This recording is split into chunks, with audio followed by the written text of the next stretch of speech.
Today's episode of Fact or Fiction is brought to you by Ember Mountain Glass, the only place you need to go for all your stained glass needs. Call today and help them design a custom handmade family heirloom that you'll be proud to display every holiday season. You can find them on Facebook and Instagram, or you can call them at 909-967-5333. That's 909-967-5333. And now, on with the show.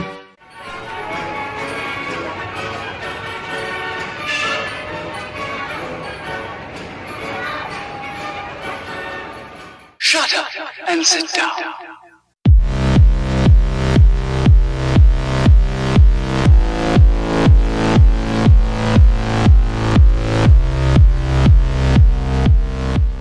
Hello and welcome to episode number 3 of Fact or Fiction. My name is Jeff Royd and I will be your host. Today we're going to answer the question, is a raw food diet better for my dog or cat? Now some of you may be asking, why would I want to make raw food for my pet when I can go to the store and I can buy prepackaged, nutritionally balanced pet food already made? Well, as it turns out, the easy way is almost always not the best way. Just this past summer, the FDA concluded its investigation into the link between grain-free dog foods and canine heart disease. The FDA went on to name 16 brands that were responsible for the canine dilated cardiomyopathy. The list includes some of the most trusted brand names like Acana, Signature, Taste of the Wild, Blue Buffalo, Nature's Domain, Origin, Nutrisource, and Rachel Ray's Nutrish.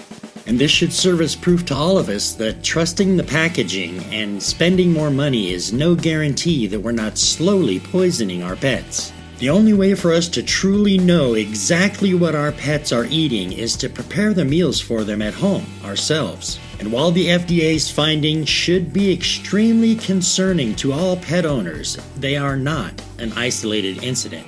By simply taking a little trip over to the American Veterinary Medical Association's website, you can find out that in the past 12 months alone, there have been over 40 reported cases of recalls and alerts for dog food alone. The link between processed foods and heart disease, as well as other chronic illness in humans, has been well documented. It's not a stretch to believe that the same thing would hold true for our furry family members, and I believe that you would be hard-pressed to find a more processed form of food than prepackaged dog and cat food. Almost every single pet food manufacturer begins the process with a meat product that by law cannot be sold to humans. And then it is blended and cooked to the point that for it to have any nutritional value at all, the vitamins and minerals must be re-added at the very final stage of the process.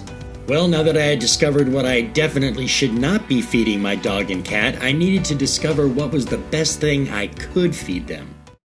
Now, as I've gotten older, I've discovered one thing: nature almost always has the answer.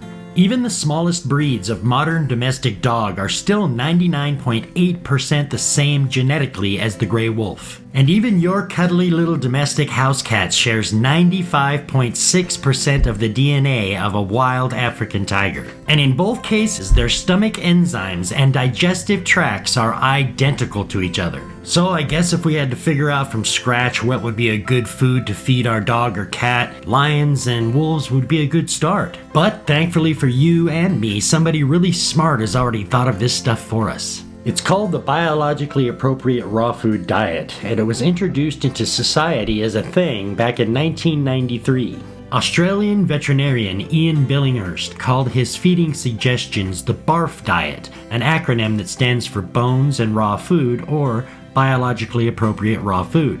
Billinghurst pointed out that racing dogs such as greyhounds and sled dogs have always been fed nothing but raw food diets. Dr. Billinghurst literally wrote the book on raw feeding and has been a veterinary surgeon for over 40 years. And while he may have been a pioneer in his field, hundreds and thousands of veterinarians have followed in his footsteps. One of those being Dr. Karen Becker, who has a series of videos available about raw feeding on YouTube that I highly recommend watching. A simple Google search will yield a long list of licensed veterinarians who are willing to espouse the benefits of feeding raw. So if you're really interested in that adorable little kitten growing up big, strong, healthy, and active like his wild cousins, then feed them raw meat and bone the way nature intended. And that adorable little puppy is incapable of going to the store for himself and getting the foods that nature designed to keep him healthy. Many of my viewers may be blissfully unaware that it wasn't until the 1940s and 50s that prepackaged store-bought pet food actually became the norm. And I can't help but notice that it was about that time we started to see a dramatic rise in chronic illness in our pets. Obesity, arthritis, kidney, thyroid, and heart disease are all on the rise. And just as it is for humans, there can be a direct link drawn between diet and the increased cases of chronic pain, cancer, and high blood pressure.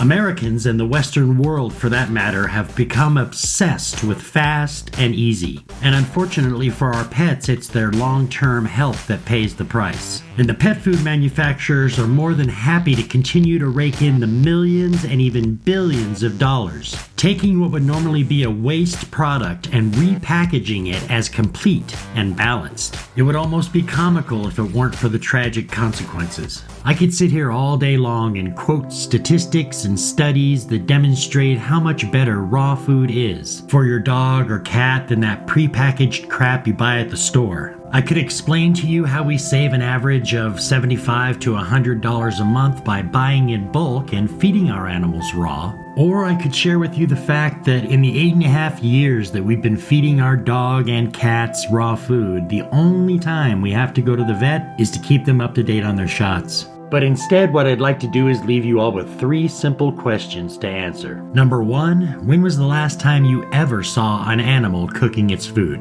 Number 2, when was the last time you saw a wolf, a lion, a whale, or any other animal held in captivity fed anything other than a raw, balanced diet? Question number 3. If there was a 1% chance that the food you were eating was going to make you sick, and even if it was going to take years for it to happen, would your pet do that to you? I would tell you to think long and hard about it, but I'm pretty sure you already know the answer. So if you truly want what's best for your pet, and you want as many happy, healthy years with them as possible, this one is just a no-brainer. Then feed them a biologically appropriate raw food diet, the way nature intended.